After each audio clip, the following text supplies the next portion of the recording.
Nagaan gooftaa keenya Yesus Kiristoos nagaan waaqayyoo isiniif haa baay'atu. Saba waldaa eekamsaa saba waaqayyoo akkam jirtu nagaa keessanii ani obboleettiin keessan nagaa guddaan qaba. Gooftaan nagaa koof nagaa keessan ta'e abbaan nagaa keenya maqaan waaqayyoo bara baraan haa eebbifamu. Maqaa gooftaa Yesus Kiristoosiin nagaan nagaarra caalu nagaan isiniif haa baay'atu.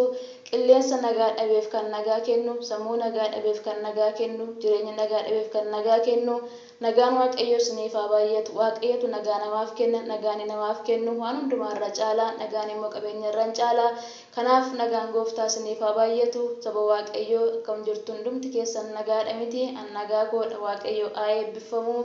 Gooftaan baraaf jireenya keessan haa eebbisu. Guutummaa waldaa eekamsaa saba waaqayyoo koroota keenya, gubaa'ee keenya akkasumas tajaajiltoota keenya biyya alaa biyya keessa maqaa gooftaa Yesuusin eebbifama. Gooftaan eebba dhumaaf daangaa hin qabneen isin haa eebbisu. Akkasumallee obboloonni YouTube channel waldaa eekamsaa keessatti kan argamtan nagaan gooftaa keenyaa isiniif haa ta'u. Obboloota koo gooftaan koo isin haa eebbisu. Akkasumallee immoo obboloonni YouTube channel waldaa eekamsaa haaraa taatanii YouTube channel waldaa eekamsaa subscribe, like, share godhaa. Sagantoota karaa darban itti eebbifama. Yeroo hundumaa sagantaan karaa kana darbu waan jiruufi faarfannaan walaloon akkasumallee kadhanneen darba waan ta'eef dhaggeeffattanii akka itti eebbifamtaniif sagantaan daddarbu akka dafee isin bira ga'uuf YouTube channel waldaa eekamsaa subscribe godhaa. Obboloota koo hiriyoota isaaniifillee share godhaa. Dhaggeeffatanii itti haa eebbifamanii.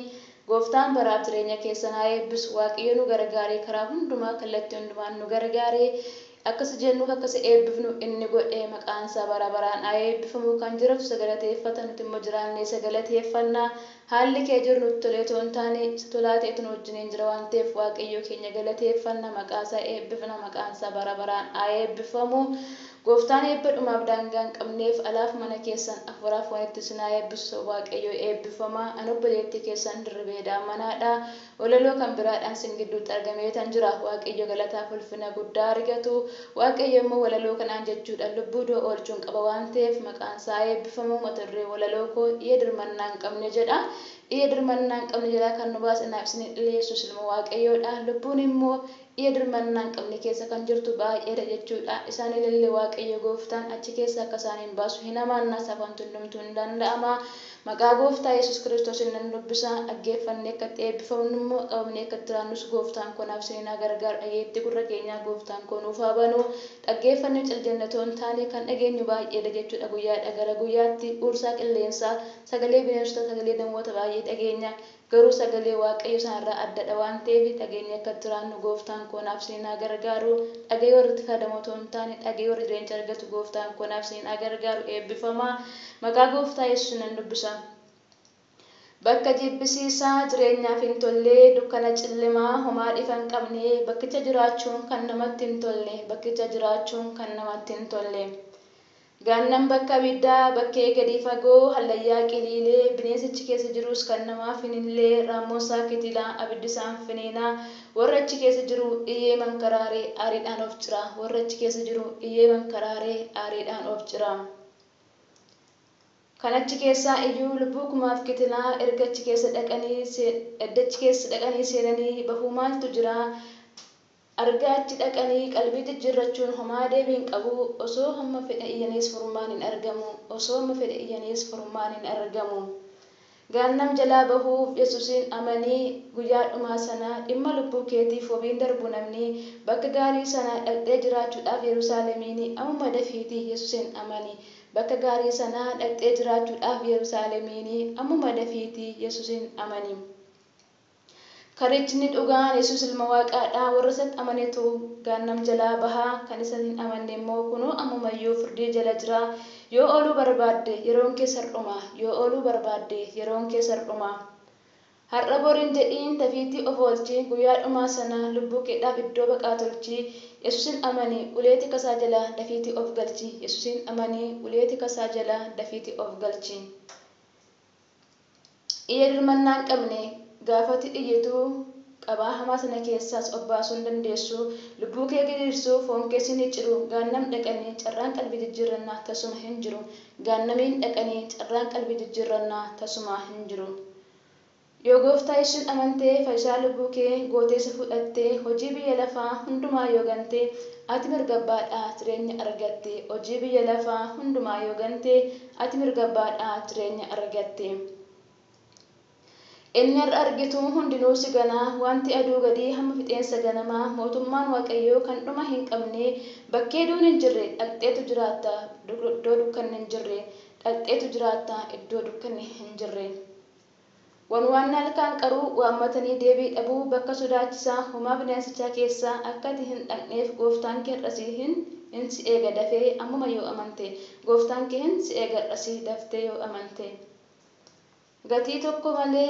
Gatii tokkoon baastuu kan jireenya argattu furmaata foormii guutuun qabdu yookiin kan kaffaltu toluma argatta jireenya bara baraa kumaaf kitilatu fuula isaatti argama. Toluma argatta jireenya bara baraa kumaaf kitilatu fuula isaatti argama. Maaloo obboleetti ati obboleessaa gooftaatti amanuu yoo dhiiste bineensas nyaata bakkee duwwaa irratti dafiitii obbaasii garbummaa diinaatii dafiitii obbaasii garbummaa diinaatii.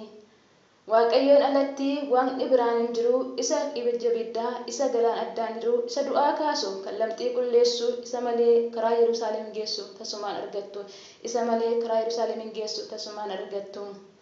Biyya lafaa kanarraa waaqa kan ofiin jedhu wanta hedduu jira anumaaf sagadi anatu jiruu kee anas siif jijjiira erga si dhuunfatee kan isaa si godhate akka ofiisaa badu yooma hubate erga si dhuunfatee kan isaa si godhate akka ofiisaa badu yooma hubate. Waaqayyo gooftaan koo sinaa eebbisu obboloota koo eebbifamaa ololoon kiyya baay'ee gabaabaadha. Waaqayyo gooftaan koo immoo sinaa eebbisu obboloota koo obboloota isiniif sheerii godhaa dhaggeeffatanii taa'ee eebbisanii akkasumallee taa'ee eebbifamanii akkasumallee jechuudha. YouTube channel Waldaa Hiikamsaa jajjabeessaa. YouTubein kun YouTube keessanii sagalee waaqayyo duwwaatu ittiin darba jechuudha. Wanti biraa wanti ittiin lallabamu hin jiru. Hamma lafa irratti jechuudha dubbii sagalee isaa akka lallabu duwwaa kan nu kaa'e waan ta'eef hundumaarraa kan adda godheen uummata isa kan sagalateeffannuuf waan ta'eef obboloota koo obboloota isiniif sheerii godhaa dhaggeeffatanii taa'ee eebbifamanii YouTube channel Waldaa Hiikamsaa jajjabeessaa akkasumallee immoo jechuudha waldaa kanaaf kadhadhaa kuroota keenyaaf kadhadhaa ayyaanni waaqayyo akka isaanii baay'atu ayyaana waaqayyo milaggeeffamuun ulfaataadha waan ta'eef gooftaan baraaf jireenya keessan haa eebbisu eebbifama miidiyaa irratti Waldaa Hiikamsaa sheerii nuuf godhaa obboloota koo sin jaalladha sin kabajaa araarri ayyaanni waaqayyo isiniif haa baay'atu waaqayyo gooftaan bara keessan hundumaa haa eebbisu eebbifama eebbidhumaaf daangaa hin qabne isiniif haa baay'atu waaqayyo gooftaan guyyaa dhuma isaaniitti dhufee nun dhabiini warra dhaabbatee isa eeggatu warra milkaa'u gooftaan koo anaaf isiniin haa taasisu eebbifama baay'ee sin jaalladha baay'ee sin kabaja guutummaa Waldaa Hiikamsaa walaloo kan biraadhaan amma ol gidduutti deebinutti waaqayyo gooftaan hunduma keessan bakka nagaa qilleensa nagaa keessanaa jiraachisu waliif kadhadhaa waliin dagatiina waaqayyo gooftaan koo sinaa eebbisu guyyaa deemmitii keenya hin beeknu jechuudha irraa boriisa kanaaf warra qophaan isa eeggatan gooftaan koo anaaf isin haa taasisu eebbifamaa eebbaaf ta'a jechuun jaalladha kuroota keenya akkasumallee tajaajiltoota keenya guddaa sin jaalladha guddaa sin kabaja araarri eegumsa waaqayyo hunduma keessaniif haa baay'atu eebbifamaa eebbaaf ta'a.